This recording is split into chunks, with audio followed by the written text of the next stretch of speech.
voix boo ko amee ci ñi la voté di nga war a nekk président de la république ñu ne loolu da doon naxasal république di naxasal démocratie askan bépp ñoo jógoon nekkul woon mbiru parti politique nekkul woon mbiru ci tey ni jiite M23 bi ñun ñii mais mbiru askan bi la ñoo jógoon ngir xeexal seen république ngir taxawal seen république ñu bari tuuti seen deret nit ñi sonn ci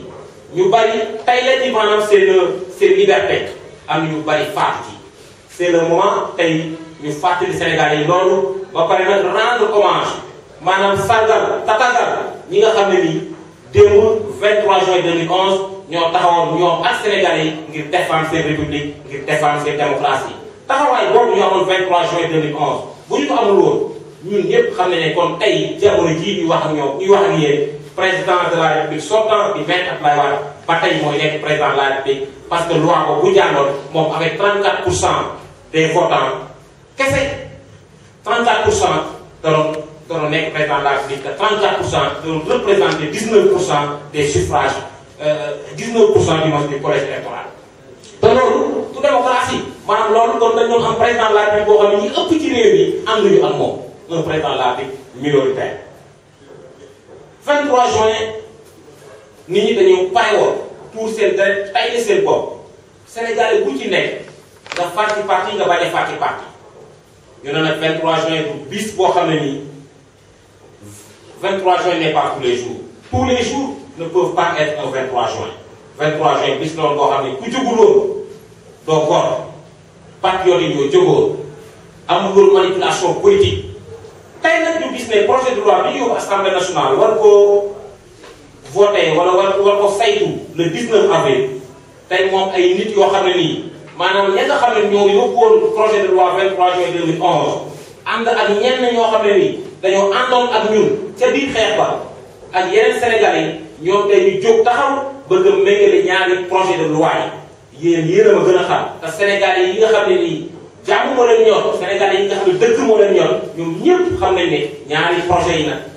dañoo wuute lool parce que bëre da waroon ñëw pour naxasal démocratie ak république waaye bii nag wax dëgg yàlla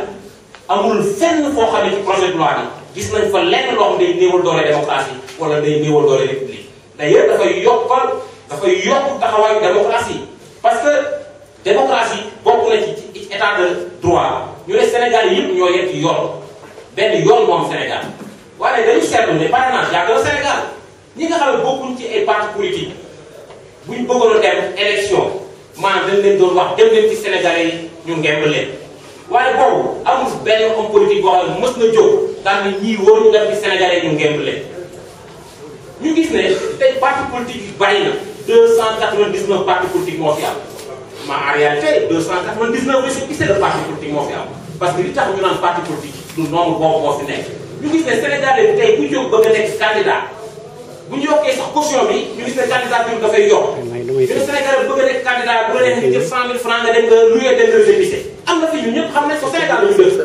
day loué récépissé daal di mën a nekk candidat léegi beneen Sénégalais bi nga xam bokkul ci kuréel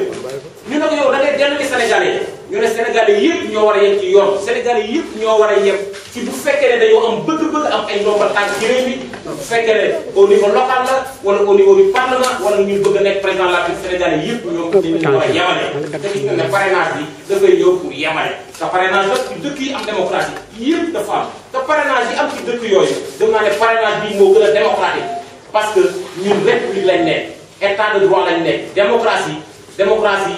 li ñu wax mooy peuple bi moo am souveraineté bi maanaam peuple bi baatam moom moo ko moom peuple bi lépp ci moom la tàmbali lépp ci moom la war a dellu ñu ne la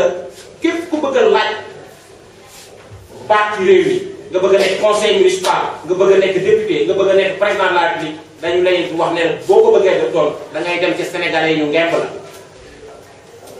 ñu ne nag loolu wax dëgg yàlla loolu amul dara loo xam ne da koy yàq ci démocratie bu fekkee dëgg rek moo tax ñuy wax waaye nag puisque lu bees la dafa am ay ñaar am lenn luñ ciy tiit te nit ñi wax ko mooy que est-ce que dispositif bi dina leer est-ce que dispositif bi dina efficace moo tax ñun tey ñu jóg pour wax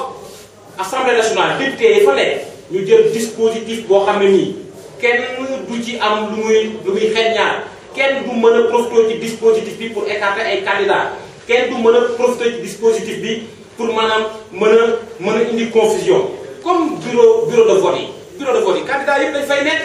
kenn mënu sàcc dara ci bureau de vote yi parce que ñëpp dañ fay am représentant ñu xalaat ne tamit war nañu commission boo xam ne nii fa ñuy wàññee maanaam signature di ko fa xoolee di ko fa saytoo képp koo xam ne da nga nekk candidature da nga nekk candidat à la candidature nga am fa représentant nga xam ne dafay leen ñëpp nga am ña fay nekk ñëpp ñooy defandoo ñooy comptendoo ba pare nag bu fekkee ne mën nañu ko wàññi mën nañu wàññi signature yi ñu wàññi ko loolu daal moo nekkoon suñu xalaat ñu bëggoon nag profiter ci occasion bi pour xamal Sénégal yi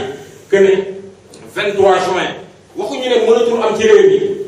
la amoon 23 juin saa boo amaatee ci réew mi waa réew mi jóg taxawal seen bopp comme nañ ko defoon 23 juin waaye nag du ñu nangu benn yoon à 10 mois des élections yóbbu nañ benn projet de loi assemblée nationale pour que candidature yi ñu saytu ko mu am visibilité ba ki nga xam ne voté mu mën a gis candidat bu ci nekk lan nga xalaat lan ngay proposé ba pare ñu yombal vote bi ba pare ñu sakkanal maanaam alal bi nga xam ne dañ koy def ci élection yi tey yenn saa yi du ko jar parce que ñu bari dañuy def ay milliards ci ñoom pour prendre leen en charge ba pare ñoom dañuy gis ne duñu am sax 0,5%. ñu ne daal jot na sénégalais ñu yeewu ñu xam ne suba 19 avril warul jaral kenn muy tour terrain suba 19 avril warul jaral kenn muy dem assemblée nationale wala muy défier loi suba 19 avril sénégalais yi dañ ko toog ci jàmm déglu assemblée nationale bàyyi leen xel pour que ñoom li nga xam ne nii moo nekk suñu yitte maanaam mbir mi mu leer mbir mi mu efficace ñoom ñu taxaw fi gis nañ nag am na ñenn ñoo xam ne nii ñoom nekkul ne dañoo bëgg defaat 23 juin déedéet ñoom dañu xool passif bu 23 juin ñu bëgg a dérouler passif 23 juin 23 juin ñu jógoon jàmm lañ doon wax jàpp lañ bëggoon donte am na ay dérapage am na ay victimes ñoom nag violence boobu amoon ci jamonoy 23 juin violence boobu lañ bëgg a indi ci réew mi seen projet c'est un projet de violence ce n'est pas un projet de réédition du 23 juin parce que 23 juin sénégalais yi ñoo jógoon 23 juin kan moo ko jiite woon Alioune Tine moo nekkoon coordonnateur société civile bii def médiation tey ñoom ñëpp ñëwoon ci 23 juin ñoom tey ñu gënoon ne projet bi baaxul lu ñu def médiation dañuy def médiation parce que jàmm lañ doon ci réew mi dañuy def médiation parce que dialogue du wees dialogue dafa war a baax donte ñu bari ci ñoom tey ñi nga xam ne ñi ngi yee fitna di woo Sénégalais yi ci fitna ñooñu ba ñu leen woowee ne leen kaa leen di waxtaan dañoo bay seeni différence seeni divergence seeni contradiction waroon nañoo dem fañ koy waxtaane ñu fësal ko fa bu ko defee Sénégalais yi xam ñoom seen xalaat waaye mënoo ne ànduma ci proposition bi te yow doo indi benn proposition lu dul génn leen ngeen taal réew mi génn leen ngeen def violence bu benn Sénégalais génn di défier force de l'ordre yi force de l'ordre yi tamit ñu ngi leen di xamal que ne kaaraange réew mi ñoom dañ koo yor waaye mën nañu gérer kaaraange réew mi te duñu torturer kenn lépp lu fi am ci fitna responsable